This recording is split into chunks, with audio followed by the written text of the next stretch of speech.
type of tours. So the digester's right here. It's not the most photogenic thing because it's mostly underground. And we keep it underground to insulate it from cold temperatures in the winter mostly. And by doing that, instead of getting down to well below zero, the coldest temperature we'll see is maybe around 50, 55 degrees Fahrenheit or something like that. But like I said, we'd like to have it up around 80 or something. Yep. In the summer, we're up above 80 usually. So that's the temperature range. I have some nice graphs. I can send them to y'all because we've been taking data on this we have at least one full year of data. At the end of this winter, we'll have 2 full years of data. So let me just walk through maybe the process of loading it and how it works, and try to fill in some of the details. And then after that, you can ask me some questions, and you can ask questions while I'm going along at any time too. So I did make a mistake earlier. We don't actually take water from that manure pit that I showed you because things are pretty diluted there. There's a lot of washed water that comes in. So what we actually do is go to the pad where the cows are living and take 5-gallon buckets and put the manure in there. Pretty primitive, but pretty bare bones out here right now with this approach. Right now we're adding about 10 gallons of manure a day, 5 gallons of water, just to get the solids ratio right. What we like about 7% solids if we can get around there. So we'll take that manure each day. This is the loading end of the digester. So we'll dump it in here. There's a line or a pipe that you see going in here. It'll come down about 45 degrees, and right now Tom's standing on top of the digester. So below that rock right there, there's a 300-gallon tank buried down there. Okay.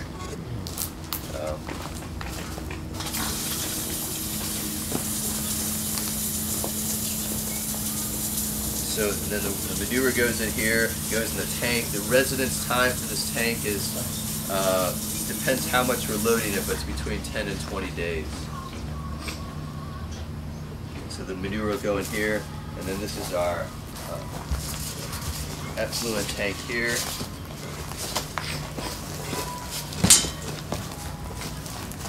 Where the manure will come out. And so what's important is that we have a level of water in here, because I wish I had the schematic. So the digester, you can imagine, is it's a tank, and it's filled up maybe 2/3 full or something like that, but the water level in that digester is above the inflow and outflow pipes. By having the water level there, you keep that tank anaerobic. There's no oxygen that can get in from either one of these 2 arms. The other thing that's kind of simple and beautiful operation of these systems is that as you build up gas pressure in the top of that digester, it'll push the water down, the water level down in the digester will push the water level up in the arms.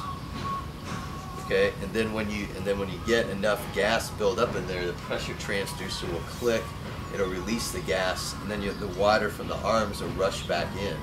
So you get some self-mixing that way. Okay. Okay, and so you can see, if you look down here, that there's about 1 inch difference. You see a kind of where it's a little thicker black, goes up about 1 inch. That's what's happening every time we cycle through that pressure differential.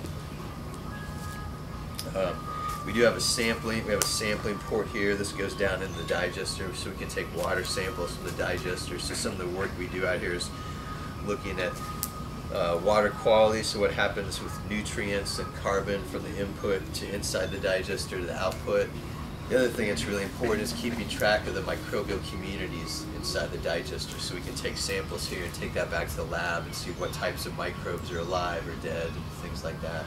And it changes a lot, as you can imagine, by season and temperature. So one of the things we're trying to do is optimize the management, the performance of this during cold weather, which is what this project's about. Yeah, so we do have good data from a whole year of operation with the temperature. I'm pretty convinced now that I don't think we can get by without having some kind of supplemental heat on this system. The systems like this in China, northern China, they operate, but they only operate for maybe 7 months a year, so they have the same problems. when I talk to colleagues over there, they're looking at using solar power and things like that to supplement them in the winter as well. So that's the direction I think we need to go. It is insulated. It's a polyethylene 300-gallon tank. It has about 1 inch of tiger foam insulation. So it's kind of blow-on insulation we put around it. That helps a little bit. To be honest, I don't know if it really does that much. I think we could definitely have a better insulated tank. If I was to do it again, I think I'd probably have a double-walled tank and have a layer of something in between those two layers of polyethylene for some better insulation. We get when the digester's working well, we get about 1,000 liters. I think the most we ever produced was about 1,700 liters of biogas in a day, and it goes down to almost to 0 in the winter. So big variation there. We do so whenever we add 15 gallons on the front end, it's mass balance. We have to take 15 gallons out in the back end. And we also recycle some of the effluent, which helps us maintain the microbial community. So we'll take out 15 gallons, remove that from the system, and then usually we'll recycle 5 to 10 gallons, which basically means scooping it out of here and putting it back in there just to keep the microbial community better balanced. So that's the digester, and then behind Cyan here, this line here is our gas lines. This is where we're getting the gas off the digester, this vinyl tube here. And then it comes up and it goes through this pressure transducer system. That's where we monitor the pressure. And when it gets set to 8 inches, we open it up, release the gas, and then while we're releasing it, when it gets down to 1 inch, we'll close it again, let it build up. Usually it goes through that cycle maybe 6 times a day, give or take. And how much gas we're producing. All these wires and stuff you see here, these are thermocouples, so we can monitor the temperature. We have temperature outside, inside the greenhouse, 3 depths in the soil. We have 2 of those that go in the digester itself, so we have a pretty good handle on temperature. This is one thing that was pretty hard to come by. This is just a gas meter, very similar to what you'd have on the side of your house. We actually tried. We got some free gas meters from the gas company. The same thing you'd have on the side of your house, but at this low pressure that we're working with, it wouldn't turn the fan. So we had to get this. If you look at this, it has Chinese writing on it. It's from China, so they have technology to support these small-scale digesters. And so this allows us to quantify how much gas we're producing.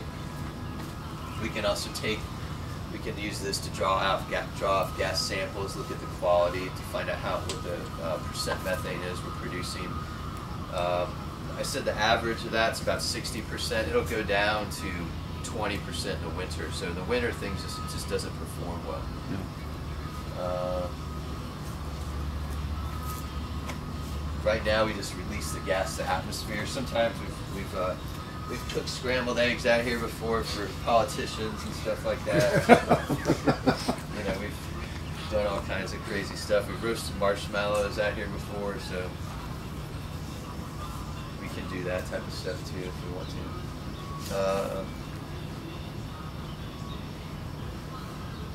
Okay. So what questions do you have? What did I do a good job explaining? You did a great job. Fantastic.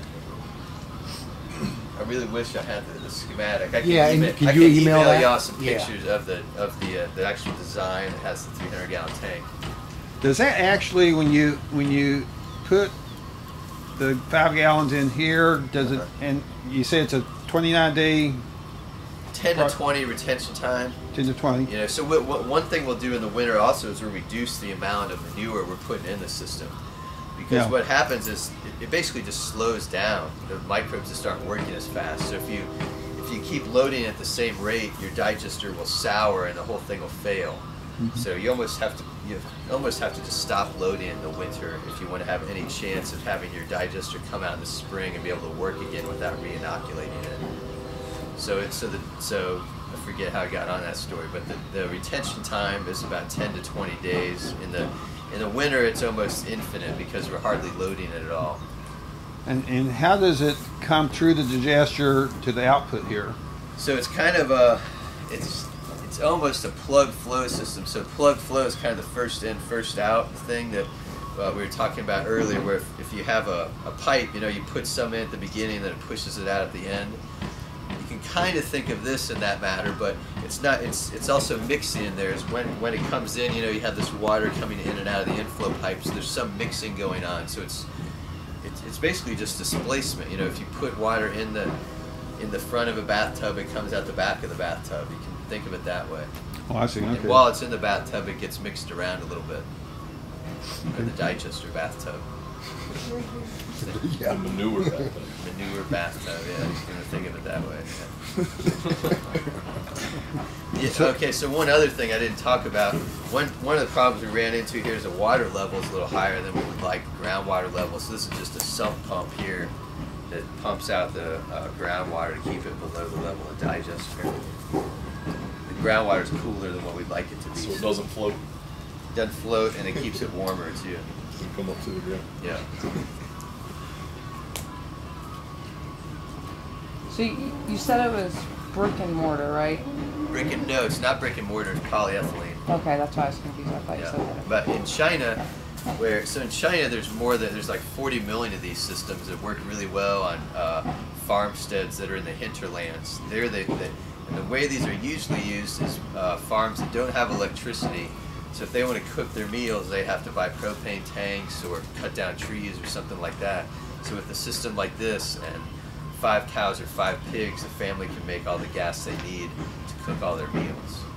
And in China, they have appliances that are especially designed to run off this. So they have rice cookers that run off the biogas. They have lighting systems that run off the biogas. Wow. Yeah, so they're, as far as small-scale digesters goes, China is definitely the world leader. India, they have a fair amount of applications. In South America, Central America, they have, and in Vietnam, they have digesters of a little bit different type that are different, but also small-scale digesters. In tropical areas, you can just have basically a big plastic bag that sits on the ground. You don't have to worry about burying it or anything, and you can do the same thing. Make as much gas as you need for a family if you have 5 or 10 cows or pigs. Now, is that Costa Rica? Is that the other? Costa Rica is where I first got into digesters. It's called a salchicha digester, and in Spanish, salchicha is the Spanish word for hot dog, and it looks like a big hot dog, but it's made out of plastic, just like we have on this poly house. It's just a big tube where you add manure on the front end, it comes out the back end. On the top of it, you have a vinyl line, and the vinyl line runs right in the kitchen to a stove. Yeah, so it's beautifully simple. Yeah. And so for a few $100s, you can get one of these things up and running in Costa Rica. Wow. So, but the challenge that we're trying to do is get something that would get a system that would work for a small, mid-sized dairy farm, 100, 500 cows, and try to take some of this international technology and get it to work here. But the temperature limitations is what we're really pushing up against. In the summer, we can make plenty of biogas out here. The winter, we really can't right now. So if you had it hotter than 80 degrees, that would even be better? Yeah. What's the ideal temperature? Well, that depends. There's some digesters that are operated at thermophilic temperatures, which is not boiling, but up in the upper 90s Fahrenheit. A lot of them are done at mesophilic temperatures, which is in the range of like 20 to 30 degrees Celsius, maybe 80 degrees Fahrenheit. And when you get down below 55 degrees Fahrenheit, that's called psychrophilic, and you can have a little bit of digestion if you have everything controlled just perfectly, but it's not really worth it as far as So 80 is the ideal temperature? Yeah, more or less. Okay. Yeah. Even in the summer months? In the summer months, I'd be happy out here if it was warmer, if it was up to 90 or so. Okay. Yeah. So in the winter months, if it was at 90, that would even be better? Even be better, yeah. How about 100? 100 would be a little too much. Okay, 90. Yeah. Okay. Yeah. Okay. A lot of the microbes, they're the same microbes that live inside cows or live inside us. So they, maybe 98 might be ideal or something like that. Okay. Yeah. Body temperature? Yeah, more or less. Okay. What temperature does it average in the summer? Oh, in the summer, I think the highest temperature we get to is 27 degrees Celsius, and can't do that conversion in my head so well between Celsius and Fahrenheit, but it's probably 85 or something, I guess. Had to, So does that's the anybody have a highest? better guess at that? It's like 88, I think. Oh, okay. Well, it's pretty close. I don't feel so bad. Multiplied and multiplied. That's where we need the Aussies right now. Yeah. So now, how many cows do they run over here? They have about 100, give or take. It bumps around. a And little just out of curiosity, how much water do they need to clean those parlors? bit. At what temperature? I can't remember. They have a big stainless steel tank that I want to say is. I'm just trying to think. It's probably like 5,000 gallons or something. And I don't know if they use all that every time they wash or not, but that's the size of the tank. If you they could have. find out what the average farm that we're looking for, how much Yeah. hot water they use every day too, I Yeah. think that would help in the whole scheme of things. Because that's where we want to take this technology anyways, is how do we use the gas, how do we use, Yeah. how do we heat Solar. water, and if you're using 5,000 gallons a day, what's the peak during that time? Yeah. Like if you're running 3 loads at 1,000 every time, or and then a little bit less after that. We just need to know what your peak load is at one particular time. Yeah. And a gallon per minute. Yeah.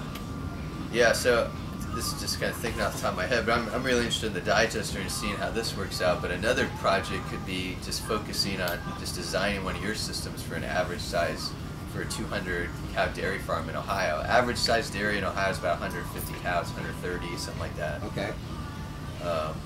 So, it might make more sense. I mean, the digester is something that I'm interested in. I think a lot of farmers are interested in, but just designing one of your systems for the average farm might be something very I think so worthwhile. Could be too. used for both. But and Yeah. how can we use this Complement this gas source Uh-huh. to complement that process? Uh-huh. Maybe that's that next level. That Yeah. Use the water heater to also improve the digester during yeah, you Yeah. improve that, and then you're also heating your water Yeah. with it. Yeah, and then you can heat your water with the gas from here. When Yeah. you have so much hot water, you could definitely run a loop from this to keep this warm enough. yeah. Yeah. So, So that may be another option. yeah. So I think there's a lot of You'd have to decide if that's a separate project or just in addition to this. It could be. I don't know. yeah. Well, let's just look at this right now. Yeah, I well, think that's. from teaching this capstone before, you need to be pretty focused. You know? Yeah. Let's just look at this right now. If you bite off more than you can chew, you end up with just a whole lot of not a very focused solution at the end. Okay. Well, that's why you're here. Yeah. So you got to keep it focused a little bit. Yeah. It's got potential. Yeah, it's got some potential. Great. Okay. Any other questions or? And the polyhouse does help.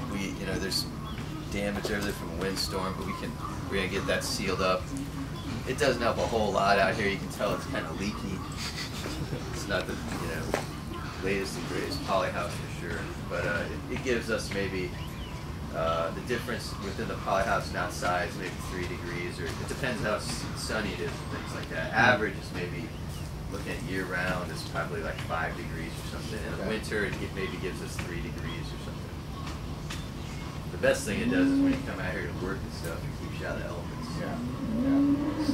Blocks the wind and rain and stuff. Is the roof of a We can. I think that's an easy problem. We can ground mount. We can do anything Okay. for The that. thing I was But thinking it's got to of- be south facing. Well, Pretty much south facing. Well, the thing I was thinking of, so before we had the digester out here, this whole greenhouse was a living machine where we brought the wastewater from that underground tank over here, and we had a whole bunch of polyethylene tanks, so we moved the water through and treated the water that way. The reason I'm telling you that story is because just outside that door, that wooden platform out there, on top of that sits a 3,000-gallon tank that we used to use as our dosing tank for that old system. Okay. So one of the things we could do is remove that tank, and we could use that wooden platform. I don't know how much space you need. So. Well, all we have to do is make sure that the panels are higher Uh-huh. than the Equinox, Oh, okay. because it's a drain back.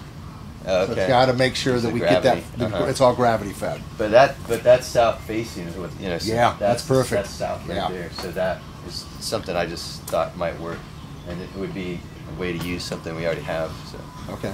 or we probably have to be out here somewhere, I guess. Yeah, just as long as we're above,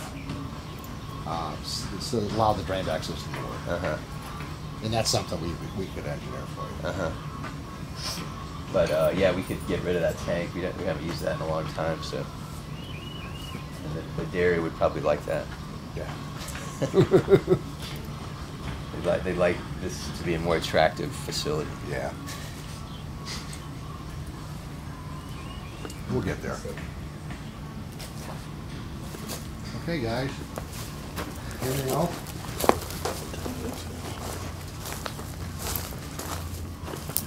You don't want the sunglasses on. So I guess for more of our project talk, can we drill direct? Can we insert directly through the dome, or would be going? Maybe is there a possibility of going through the inlet and then out the outlet to keep it anaerobic instead of? So that's an excellent question, and I've thought about that a little bit. So underneath here, underneath this block, and you can see how this thing kind of moves around a little bit. Maybe not too much. Anyway, there's a couple of these cinder blocks here. The reason we have those there is because on the top of the digester, there's a manhole. On top of that manhole, we have a plastic, basically plastic or rubber sheet's a better word for it, with a huge hose clamp. Clamps it on to the top of the digester to keep it anaerobic. On top of that, we place a metal plate about that diameter, and then we put this on top just to give us a little better seal. We've had problems with leaks before, but I think if we could look at the top of that and have an inlet line through that, an outlet line through that, or something, that would probably be the easiest way to get hot water in there. Yeah, through the manhole. Block this hole too much. There's not a lot of space. Well, you can look in that. I think that's 5 inches, maybe 6 or something. Oh, yeah. So it'd be hard, and it angles. Block your It goes down and angles again. So you don't want to block the flow there. So I think that would be the easiest way to get access to it. You could have an inflow line of warm water for heat exchange, and then an outflow line, and have some kind of curly Q or something down there to try to warm up the digester. But keeping it anaerobic to get something in and have something come out will be a challenge. But it's something that should be doable. Just have to get a good seal on it somehow. And yeah, if we just actually buried it a couple of days ago. I should have thought of it beforehand, but you could have seen the top of it until a couple of days ago. But when it starts to get a little colder out here, then we put the mulch back on. That helps a lot with the temperature in there. If we leave that top off, it gets a lot colder down here. Yeah. That's a good question. Got me thinking. Yeah. Yeah. Yeah. So I mean, basically, you have to have hot water getting in that digester somehow and get back out. But yeah, I could see, a full-scale system. It would be nice to have this integrated with your system and then have them complement each other. Yeah. And then you're using a manure to keep the hot water and have a really efficient hot water heater. That's what a dairy farm. I think that would be pretty key. Yeah, because propane is just outrageous. Yeah. Yeah. You got a free energy source there. Yeah. Yeah. Kind of the idea you're going on with the 2 layers. Maybe even in the future having one that integrates the water. Yeah. As a layer around the whole thing. Like in between the 2 plastic layers, just Yeah. keeping it at that main temperature. Yeah, and they have double line tanks. I mean, that's vital. Well, it's like our tank. I mean, we lose 3 degrees a day, so, and that's just out of the structure of the tank. It's probably propylene, which is, has to be made by a, big machine. But I'm sure we figure out something.